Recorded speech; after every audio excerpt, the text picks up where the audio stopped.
Hello and welcome to the Gersnet Podcast, the independent Rangers podcast made for fans, by fans, where the content is absolutely free. Thanks for joining us tonight for the live stream.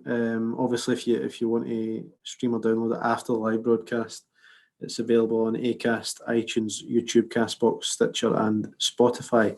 And obviously, if you're enjoying what we're doing here, please share it on social media when you get the chance. My name's David Renner. I'm your host for tonight. Joining me is Colin, and unfortunately Stevie was supposed to be joining us, but he has had some car issues and has had to make a trip down to Ayrshire to pick up someone. So I think he's not going to make it on tonight. But Colin, how are you doing? Bands, David? No. It was a car crash, But there we go. We've all been there, mate. I knew I was going to do that after slagging you off the last time. I think there's a couple of wee stutters in there actually. Since I've done this posting lap. It's just been one of the weekends, isn't it? So as what it is, I suppose. I've had better weekends, David. Answering your question, I was at Ibrox yesterday, and it's one of those games. It kind of felt like we were never going to get the goal for sort of very early on, the old phrase of they could play all week and not score. And it's been a bad couple of weeks, really. We went for a position of real strength just a week ago, and potentially the whole thing being over. I still think we've got a wee bit of hope. If we win the game in hand, and we're still in there, but it's been a bad couple of weeks in terms of trying to win that league. There's no doubt about that. Yeah, just going on to yesterday's game, Colin, I think, it's kind of summed up the past few weeks in a way, because it was just such a flat performance. What were your thoughts on the 90 minutes? Again, it's just, I think we've all felt since the winter break that we've not quite looked ourselves. We had a really difficult December. I had fears about how we would come out that December, if I'm being honest, and we, I'm going to say we coasted through it, but I mean the only dunt that we had was at Pittodrie. We got that great result at Celtic Park, and we came out that really difficult run of fixtures in a far better position than I thought was really possible. We go away in the winter break, we get a wee bit of sun on the back in Dubai and all the rest of it, and we've came back looking like a different team. The tempo is really flat, the intensity, the aggression, everything that made us look like, potential title winners just before Christmas there, it's all gone. And, against Stranraer, you think, right, first game back, and then at St Mirren, they're just getting into it, but it just does not seem like we're improving. If anything, it seems to me that we're actually getting worse. And that's how it felt yesterday. The more you watched it, you just felt this team has run out of ideas. They've run out of confidence. They've run out of belief. Too many of our big performers, in my opinion, aren't playing. I've seen a lot of stuff. It's always the case on Twitter. After a bad result, that you get the reaction from supporters. So I've seen loads of stuff. It's this person's fault. It's that person's fault. Someone was going on about, it's because Tav's not in the team. I personally think it's because far too many of our players are just not performing at the levels that we're performing at. Goldson, I mean, defensively, he's been okay, but I mean, I lost count of how many times he gave away the ball yesterday. Katic, a very, very poor game yesterday. He gave the ball away almost catastrophically when he let Sam Cosgrove in, and then he gave away another one in the second half that forced Scott Arfield to take a booking. Davis looks like the player that we signed last January. Barisic, his delivery absolutely honking. He's went from looking like a world beater just before Christmas to back to that sort of level he was at when we were all questioning him. Kamara, I mean, again, how many times does he give the ball away? Kent, not looking. I mean, I thought Kent was quite bright yesterday. I wouldn't say he'd done a huge amount, but he was definitely trying to find pockets of space, and he was certainly trying to run beyond the sort of midfield and get in behind Aberdeen and cause them problems. Bright, but certainly not a £7 million player type performance. And these are all big players, and they're not performing. Every one of them has just hit a run of form that has crippled this team. And Stephen Gerrard was right yesterday. We need to find a solution to it soon, because if we don't, the league will be done and dusted, because they don't look like they're going to drop many points. So we don't have many more opportunities to drop points. We need to win most of our games from here on in. So we need to find a solution to this, because if we don't, I reckon before March comes, if we keep dropping the points at the rate we're dropping them at the moment, come March, that this league title's over. Is it quite strange that, to go from this sort of position of the momentum really being with us, to a position where we're not only playing catch up, but not actually looking like we're going to go into games and be confident and pick up points. That is the most concerning thing about this. And when you look towards the next few games, it's not as if you're looking towards them the way you were maybe before Christmas and thinking, that we're going to pick up points. What do you think has happened here to make it, so poor so quickly, considering how well we were playing in times before the break? I asked a similar question on Friday when we done the deadline day show, and I think I asked it to Frankie, and he couldn't give an answer, and I'm struggling to find an answer, because we really did look like a real potential title winning team in December there. The intensity and the tempo that we were playing at, it seemed like the system that we'd found, I've said this before, but it seems to mirror what Liverpool are doing at the moment, heavily relying on the fullbacks getting forward, having your front three in there, and a midfield three who are not overly creative but keep teams hemmed in. I mean, one thing Stephen Davis has really done well since he came back, something that he's maybe added to his game that I don't think he had quite as much when he was here the first time, is how tenacious he is at winning the ball back, winning possession back. When moves break down, the amount of times I've seen him going in recently and just breaking up the move and then keeping that team totally hemmed in that they can't get out. That just seems to have gone. That whole midfield three are just not performant at all. And as I said, I think Davis looks like he looks kind of like the player we signed in last January. He looks like a Shelley player at the moment. But why that is, why these players are suddenly performing like this, I don't know. Because they looked so confident. They looked like they had so much belief. The only sort of theory you can come to, or conclusion you can come to, because it's happened a few times with this team, is any time they get the initiative, they hand it straight back. Now, this happened last season. We went to Tynecastle. We beat Hearts 2-1, I think it was, and that put us top of the league. That was a real statement. We hadn't been there at that stage in the season for a long time. I think the following week, we dropped points and handed it right back to Celtic. We beat Celtic on the 29th of December last year when Ryan Jack scored the winner. Put the pressure right on Celtic. First game back, we get beat off Kilmarnock, and we hand the initiative right back to them. The League Cup final there, we're 1-0 down. We won a penalty, and they go down to 10 men. When we score that penalty and we're winning that tournament, we're winning that cup. End of. It's not even a debate. Should have won it anyway, but if we'd got that goal that day with them being down to 10 men, we'd have won that cup. We missed the penalty, and then from that point on, we never looked. It was probably the worst we played in the entire game. From that point on, we never looked like we were going to score. And then we beat them at Celtic Park 4 or 5 weeks ago there, and technically go top of the league. Obviously, we're 2 points behind them, I think, at the stage. But we've got that game in hand. We win that game in hand. We're a point or 2 points ahead. Initiative with us. And within a couple of games back, we hand it back. So the only conclusion you can come to, and I don't want to call these players, cowards or anything like that. I don't want to be that strong, but it's the only conclusion you can come to, because every time we seize the initiative, we can't handle it and we hand it right back to them.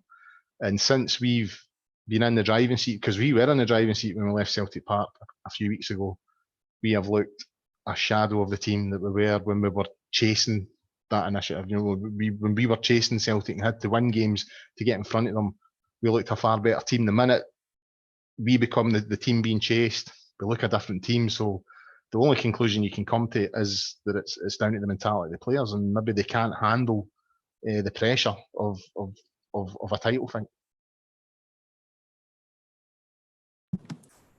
I mean, another issue that we've got that we've had for a while, especially under Gerrard, and probably before that, I think even as far back as Warburton and stuff like that, we always seem to struggle, especially at home, to break down stuffy opponents. And I think yesterday it wasn't helped by the fact, it seemed that all the big players just didn't turn up and certainly didn't take the initiative in the game, which again was something that I'd mentioned last week in the Hearts game. There's just nobody stepping up to take that initiative.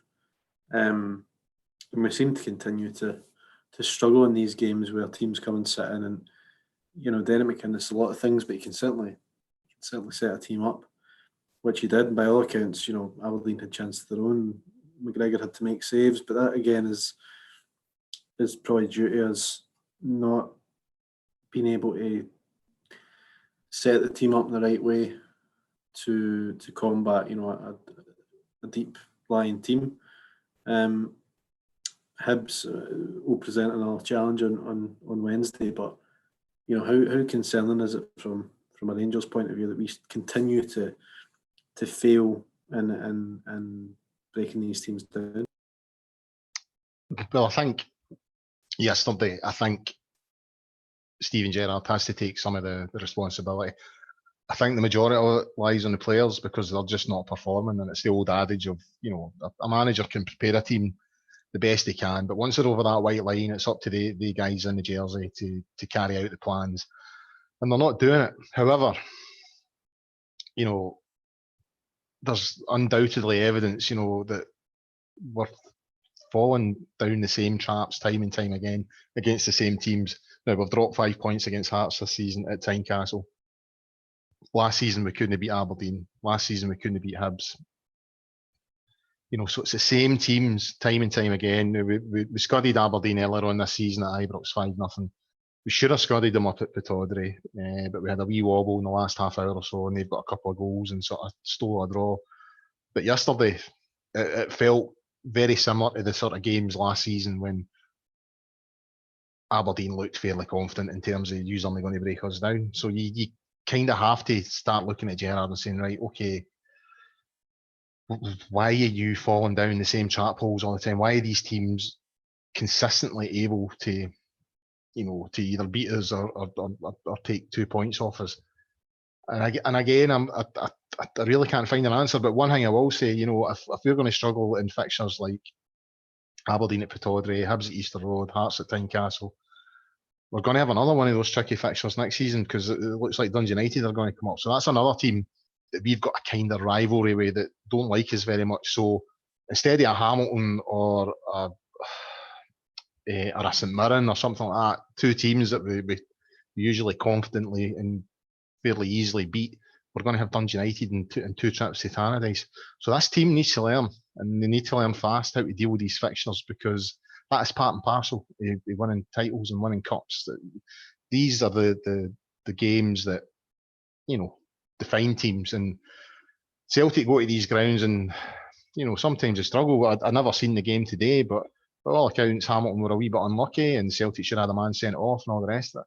Yeah, again, they get the job done, and they went to Tynecastle last year, got a really hard time at it, scored in the last minute. They went to Kilmarnock, got a really hard time at it, scored in the last minute.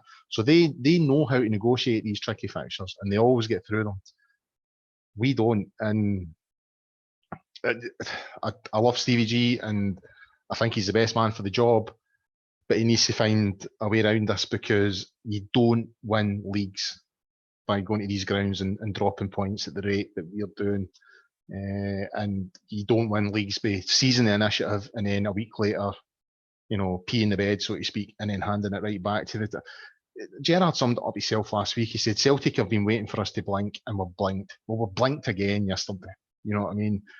And you kind of get the impression that Celtic are confident that we're going to do that. And as you say, I'm now looking at the fixtures. When we came back in January, we were all looking at the fixtures going, well, we've got a decent run of fixtures up until the next Old Firm game. And they've got quite tricky fixtures. I was looking at our fixtures today, thinking, oh Christ, we've got Hibs on Wednesday night. Oh, they're going to Motherwell. They'll win that. You know what I mean? And that's the sort of mentality shift that's happened. All of a sudden, I'm looking at our fixtures thinking, oh, that looks tricky. I'm looking at their fixtures thinking, well, they'll win that. You know, it'll be a tricky night for them, but they'll win it. So he needs to find a way around this, because if he doesn't, we'll be second again. It's all quite a similar story as well. But what I would say on the point you made there about, you know, the fact we've struggled against these teams. The worrying thing is all three of them, Hearts, Hibs and Aberdeen, are far worse teams than they were, you know, maybe 2 years ago, 3 years ago. They're not good. They're not great teams at the moment. I think, you know, Hearts are obviously bottom of the league, or certainly we're bottom of the league now, second bottom. Hibs have had a change of manager this season. Aberdeen certainly aren't hitting the heights that they were, and that their squad's not as strong as it once was. Yeah, we seem to be struggling a lot more now than we were, you know, before. And certainly, at least you could accept that these were tough games, and that these teams had some quality players. But I think at the moment, I mean, Hearts last week, that was really shouldn't have been as difficult as we made it. And then yesterday we've struggled, really struggled to break Aberdeen down, which is concerning in itself. And I think, you know, if we want to have any real ambitions, it's just not good enough. And I don't think, to be honest, Celtic will be even thinking about us now, because I just don't think we're showing enough, and we certainly haven't shown enough in the past 3 or 4 games to suggest that we can keep up with them. And I think today again, you know, they're one each with 15 minutes to go, and they find a way to win. At the moment, we are finding every way not to win, and that's the biggest concern. Well, another thing that points to mentality, David, is if you consider we went to Tynecastle last week. Now, again, Tynecastle's a tricky place to go, right? It is. It's probably one of the grounds in Scotland that has one of the better atmospheres. You know, the crowd's right on top of you, and it's a tough place to go. But Rangers have been to tougher places this season. We've been to Porto, we've been to Feyenoord. So we went to Porto and we played them off the park and should have won. We went to Feyenoord and again put in an excellent performance, and again we should have won. So what's the difference between going to Porto and going to Feyenoord, to the sort of bigger names in Europe, and going to Tynecastle? Well, there was something relying on we were playing for something in the game in Tynecastle. I still view the European games as they're a bit of a free hit, really. You know, as far as we can get is we'll take that, considering where we've come from. You know what I mean? So there's a wee bit more of it's a free hit. If we get out this group, we get out it. If we don't, we don't. Whereas with the league, it's no, we need to win, we need to win, we need to win. So that's the only difference between those 3 fixtures. Going to Tynecastle, and when we went to Pittodrie earlier on in the season and drew 2 each, you know, you go to these games, there's a lot riding on it. When we went to Porto and we went to Feyenoord, we played a lot freer and a lot more confident, probably because there's less riding on it, because the players think, well, if we don't get through, probably be qualifying, we've reached our expectation. So all that, again, points to mentality. So it needs to be fixed, because you're right. From being in a position of real strength just a week ago, you know, before the Hearts game, we were in a real position of strength. You know, within 7 days, we're now looking at it thinking, well, loads of people, including myself, were saying yesterday, that's it. I've kind of calmed down a wee bit now. You know, the rawness is going away from it, but we're not far away from that scenario, because they don't look like they're going to drop a lot of points, and we look like, if you know. Do you fancy going to Pittodrie? Do you fancy going to Tynecastle or Easter Road when we come to the top 6 split? And we've still got to go to Celtic Park as well. So I'm now looking at fixtures and thinking you could potentially drop points there. I'm looking at Celtic and I can't. The only team I think that could take points off them are us. You know, and what's going to undo us is our performance against other teams. Yeah, I probably agree with that. But at the same time, and just thinking about it there, we all thought, you know, coming into that first Old Firm game this season, you know, this team's equipped to deal with Celtic. We've beaten them twice at Ibrox last season, and then that was just the biggest disappointment of a game. So they keep you guessing all the time, it seems to be, this team. And you know, I was on here guest last week, and I feel like I'm saying are feeling the exact same. And it's a weird sort of feeling of like you're just sort of resigned to the fact that we're not playing well. And before the break, there was an excitement for every game that was coming up, and you couldn't wait to see the team play. But at the moment, it's like a sort of dreading the games coming up because you're thinking, here's another one coming along just to disappoint everyone. I remember feeling this a bit last season as well. I think it was probably just after the break as well, and possibly for a spell just before too, just around the Rapid Vienna time, sort of last November, December. And I think I just don't know. It's difficult because you're trying to think, positively and think we're still in the title race. But if we win, we're game in hand. We're still 2 wins away from being near them, and that's really really frustrating. Considering, as I said when I was on me a few weeks ago, the fact this was in our own hands for so long, for it now to be so out of our hands and us relying on them dropping a lot of points. I mean, it's so frustrating from a Rangers point of view. I mean, the positive aspect is, the amount of points that we've increased on this season compared to last. And even when we got to December time, I remember seeing a stat, we were something like 8 points better off. So that's the plus side. Up until Christmas, this team have been fairly remarkable, actually. You've got to give them a lot of credit. They only lost 2 games, one in the Old Firm game at Ibrox, which was just a horror show from start to finish, and the game out at Young Boys. So from July till December, you have to give this team a lot of credit because they've performed incredibly well. And then when they were met with a really stiff test in December, that run of fixtures, which everybody thought, we could drop points here. We haven't. We've come through that very, very well. The biggest problem now is we're now going through a wobble, and it looks like we're in it for a wee while. The other thing is, even although we'd increased the amount of points come December, incredibly so had they.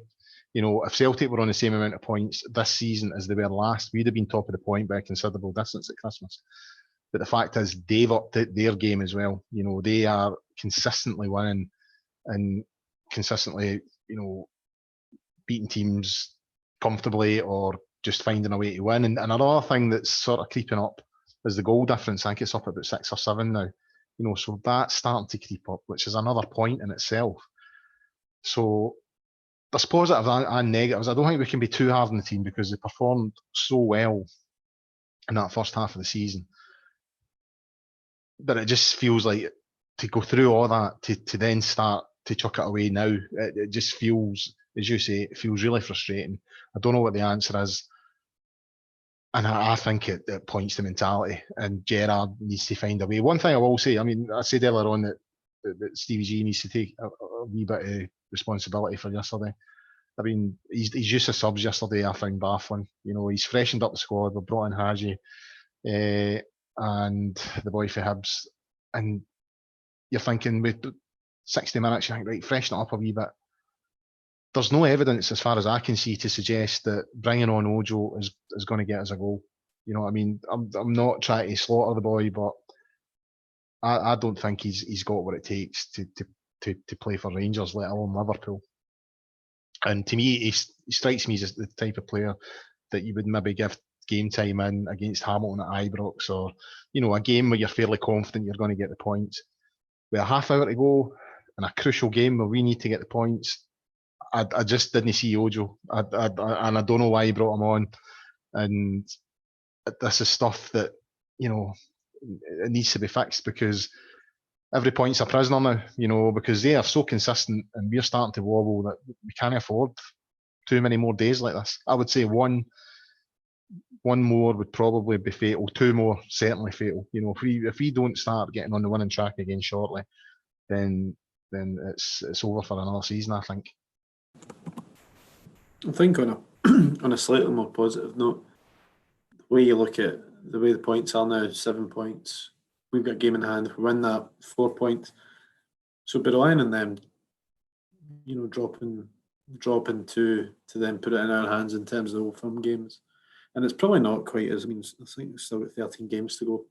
So it's still not completely dead in the water. And I think it's difficult at this point, especially when we're playing so badly, to think of a more positive light. But that's certainly, it's not completely dead. And I think that's one thing to probably remember. You just got to hope that somehow as you say, the manager can get us out of this, because I just don't know how much longer we can go playing like this and expect to get victories. It works against the Ross Counties and St Mirrens, but when you come up against a slightly better team in the league, and I say slightly, that's when it becomes difficult. I think for this team, we've got to find a way, especially when we're not playing very well, because it seems to be that our rivals can muster up a few goals from anywhere, like today, for instance, when they obviously were 1 down and then came back and scored 3 in the last 15 minutes. We just don't seem to have that gear to get us from playing really badly into a really strong position in the game. And I think that's just maybe something we need to find. And obviously we've signed 2 new players, 2 new forward-thinking players. Colin, do you think either of them can help out and add a bit of a spark? I suppose time will tell, David. Based on yesterday, it was very, very difficult to say. I thought Hadji, he came on and sort of tried a couple of things. Gave the ball away more than once, fairly cheaply, which sort of made me worry. Canberry, I can't really say he done much at all yesterday, but he came on with sort of 10, 15 minutes to go or something. So very, very difficult for him to get involved.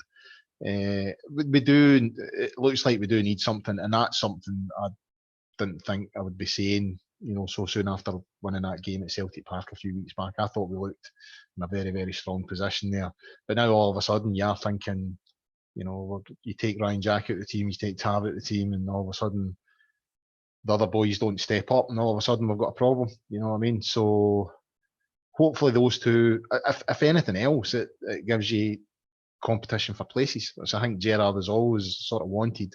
The thing that gets the best out of players is knowing that someone's breathing down their neck for their jersey. So, with Hadji being there and with Canberry being there, it will maybe bring more out of the players that are already there, so that they try and stay in the team. A wee thing happened yesterday in Steven Gerrard's post-match conference, which, again, I don't want to be overly critical, but it just sort of raises a wee eyebrow. He made the comment of the fact that Katic had made 2 blunders. One had let in San Cotsgrove, and he should have scored. His final touch let him down, and that allowed McGregor to smother the ball. Another one allowed Aberdeen in, and as I said earlier on, Scott Arfield had to basically put a boy up in there and take a booking to stop a breakaway. So, he came out and said, well, there's Katic made 2 very obvious errors, which suggests to me that he might not be playing in the next game. But, straight away I was thinking, but wait a minute, Tavernier made 2 very catastrophic errors over at Young Boys, and he never got publicly outed in the same way. But I certainly can't recall him getting publicly outed in that way. So again, there's just wee things now and again. You think, well, some players seem to just get a free ride at it, and other players get called out when they make a mistake. So is that maybe causing a wee bit of disharmony in the dressing room? I don't know. But as I said earlier, it needs fix, and hopefully these 2 boys that have came in will increase the performance levels of the guys that are already there. Because if it doesn't, then those guys have got a jersey and they're in the team. So that's if they're not going to have an impact on the team directly by getting game time, they'll impact on the team by increasing the performance levels of the players that are already there. Because competitions for places, that's what that creates. Guys are thinking, well, I need to perform every day at training, I need to perform every minute on the park when I'm playing, because if I don't, this guy here is going to take my jersey.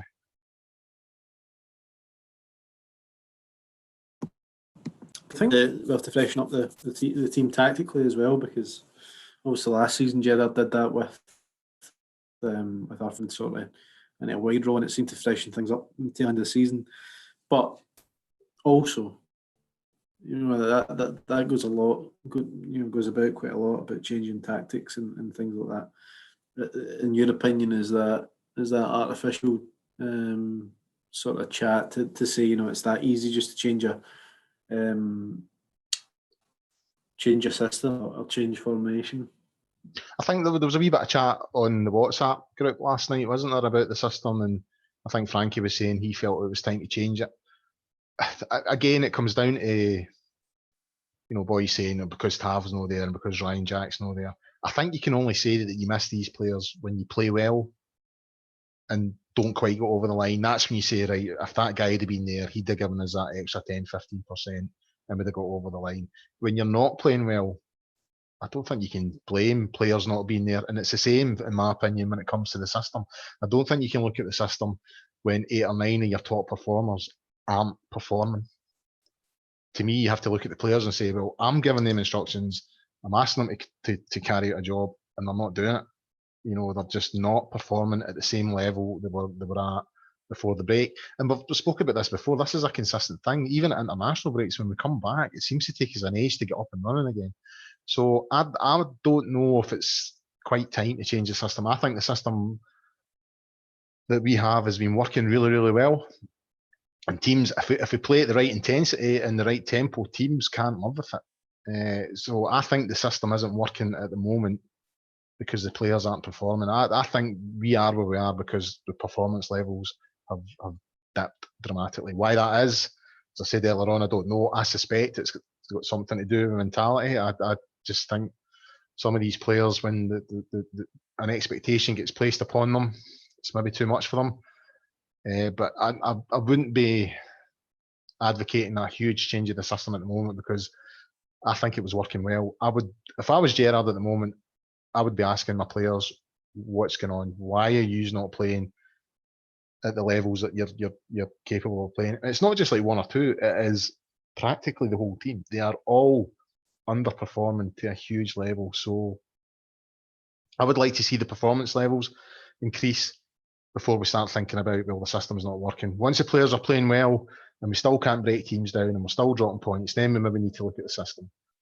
Until that point, I think he needs to focus on the players and ask why is this happening? Why have you went from looking like title winners to also runs in the space of a few weeks? No, I agree with you. I think it's quite difficult to change a system, and I think the only realistic way you would change it in the current football climate, I think there's two formations that sort of go about, and that's a sort of one we're playing at the moment, more or less, which is technically I suppose a 4-3-3, but it'd be a 4-3-3, 4-2-3-1, whatever you want to call it, and a 3-5-2. And generally, we're not going to play a 3-5-2 because I think we tried it last season. It didn't work, and it's one that you've got to really work on, intensively before you actually, use it. And I think it's just not as easy as changing a system. And a lot of people say, we should be playing too straight, and it just doesn't really work. And I think, as you say, when there's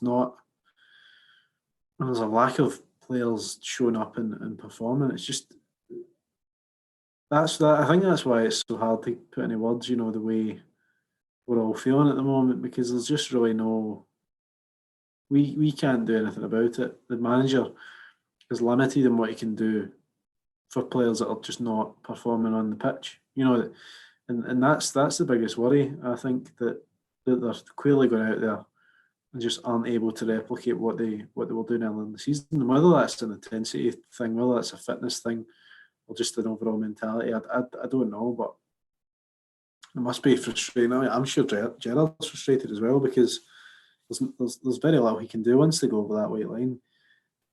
There's very little he can do other than changing personnel and changing the way they're positioned on the pitch. And I think that's the biggest frustration from a fan's point of view as well. There's only people have been commenting in the atmosphere in the stadium, but regardless of how many fans are there and what should be the atmosphere at a home game, if the players aren't performing and showing you something to get off your feet, then it's really, really difficult to get yourself up for that.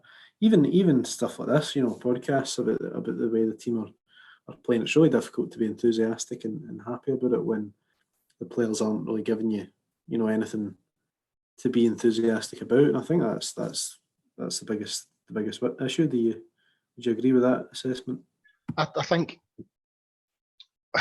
when it comes down to the supporters, I think there is an issue. I had a wee exchange with someone on Twitter today. I can't quite remember his name, but he sort of said the difference is when we play away from home, the fans sing them home through the first minute to the 90th minute. We get behind the team, we encourage the team. At home, the crowd are on their backs very early on. Now, in terms of Ibrox, which I'll come to a wee bit more later on, I think he's right. There is an issue with the home support. However, his whole argument about the away support is null and void because we went to Tynecastle last week and we got beat.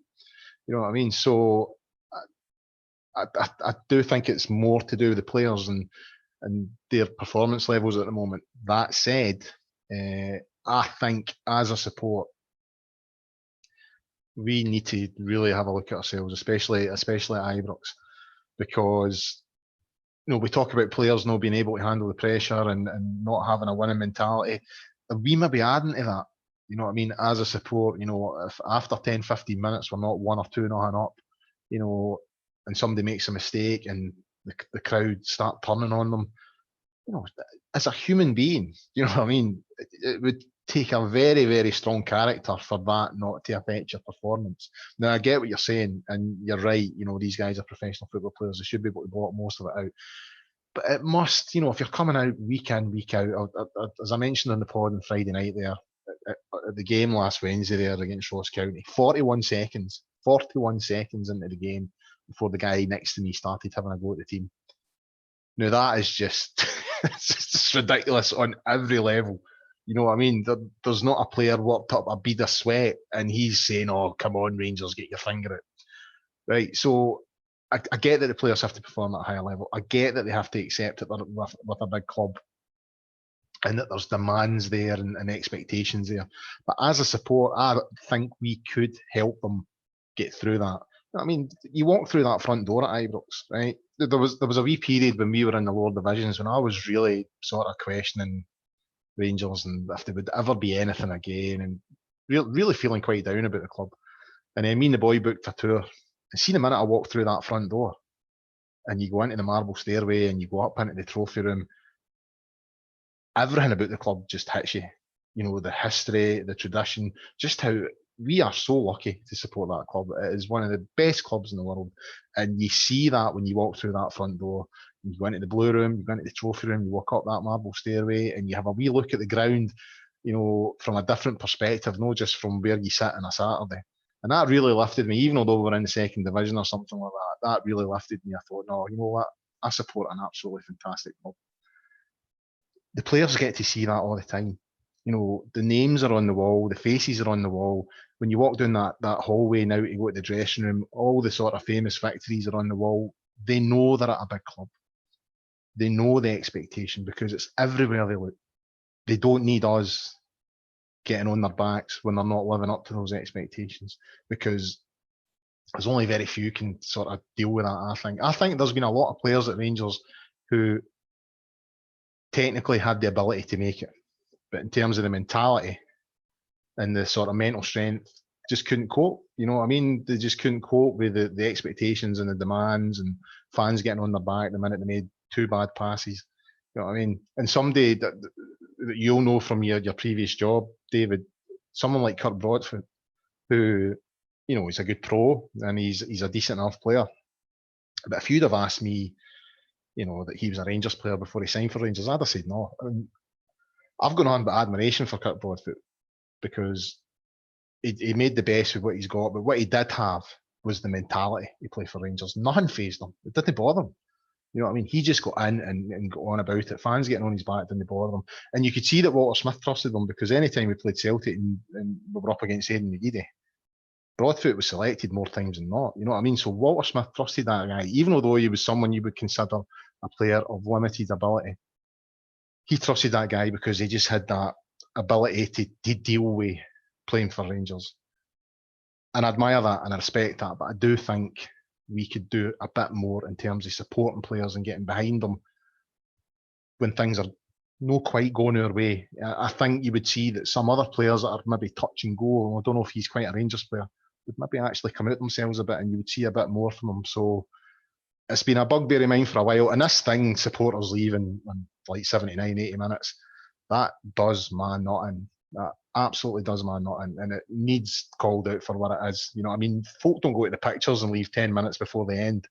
You know what I mean? I know folk have got buses to get, I know folk have got trains to get, but not on that level.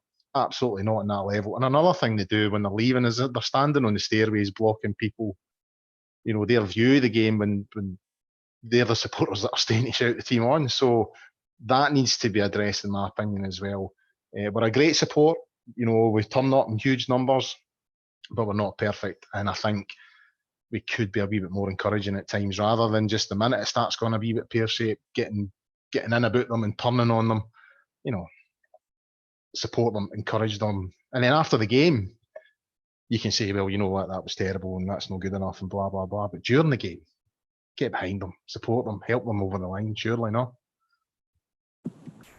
No, I do agree with you. I think that was, I'd agree with most of your points on the actual support in the stadium. I think it can get almost quite toxic sometimes, and certainly leaving early stuff is not something that I agree with either. I think so. It always baffles me really that even when it's 0-0, 1 each, whatever, people are still leaving early, and that's yeah, a bugbear of mine too. But I'm sure again it's difficult because you don't know what the reasons are. But I think I think there are reasons, and I get there will be people who are leaving for legitimate reasons. I've had to leave the game myself early on occasion, David, because of work and stuff like that. I get that some people have to leave early, right? But no, not that amount. No way that amount. And when you go into the Loudon at 10 minutes to the final whistle, it'll be mobbed, and 80% of the folk that are in there will have been in the ground. You stand at the subway queue 10 minutes before the game finishes, it's mobbed, and no all of them are going to their work and stuff like that. So if you can stay, then you should stay. That's how I feel. You know what I mean? We're supposed to be on this together. We moan about sometimes how disconnected supporters feel for players. I don't think that helps. You know what I mean? If you're out there busting a gut, you've been running up and doing a touchline for 80 minutes, and then you look out and 50% of the crowd have left and it's 1 each. I don't think that helps. No. I think the overall atmosphere in Ibrox sometimes can be maybe not as good as the away games. But in saying that, I think that's been something that was happening even before when the atmosphere in the stadium hasn't been great. I think you'll for find a while, unless it's a big game. I think most club supporters will say that there's a better atmosphere at away games, and I get that, right? And everybody talks about, we should increase the atmosphere and all the rest of it. I don't think it really works like that. You know what I mean? You're not going to get huge atmospheres at every single game. If you did, then you wouldn't appreciate big atmospheres when they come. However, what you can do is just change how you support the team, rather than shouting at them, just try and encourage them and just change that will change the whole mood in the ground. And if people are saying that when it's negative stuff, it infiltrates onto the pitch and the players, well, if it's more positive, then that's going to be the same. If the 11 guys on the park feel that we're behind them, I think you'll see a better level of performance. That's just my opinion. I think the difficulty is, though, that these conversations have been had for years now, and it's not changed. So how do you change? Well, I mean, I think we live in an age where it would be easier to change. I mean, I'm not saying it's easy to change, but it's certainly easier with, you've got supporters groups, you've got Twitter, you've got the internet, you've got ways of connecting supporters to try and, change the culture.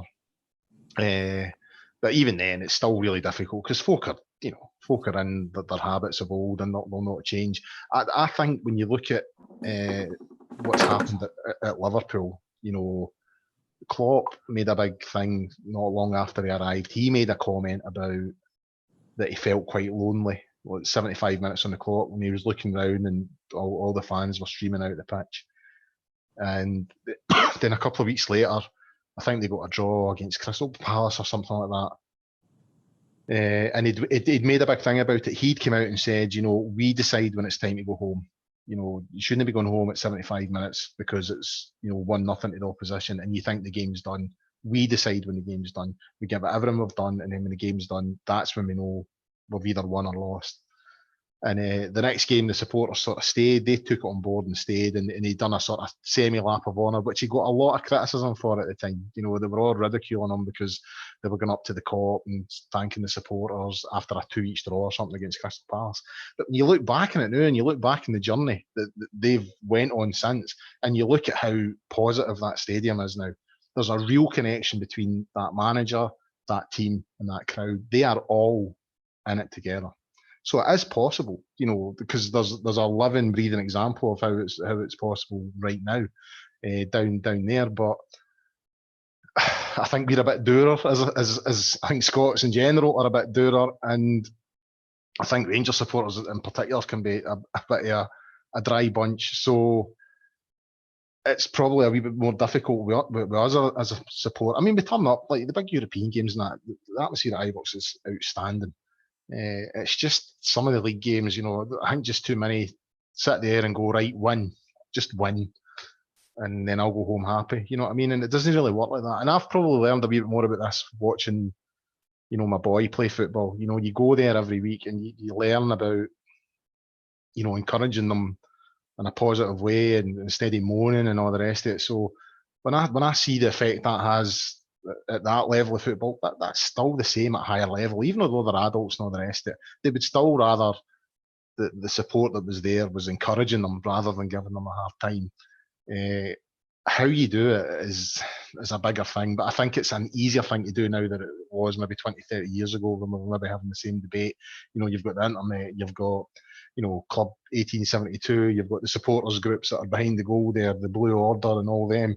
You know, if you can link all them up and just ask for a sort of change in culture and all the rest of it, then you would maybe see some results. I don't know, but it's definitely an issue for me. It's, you know, some of the stuff you hear on match day, I think at Ibrox is not supportive. That's probably the best way of putting it.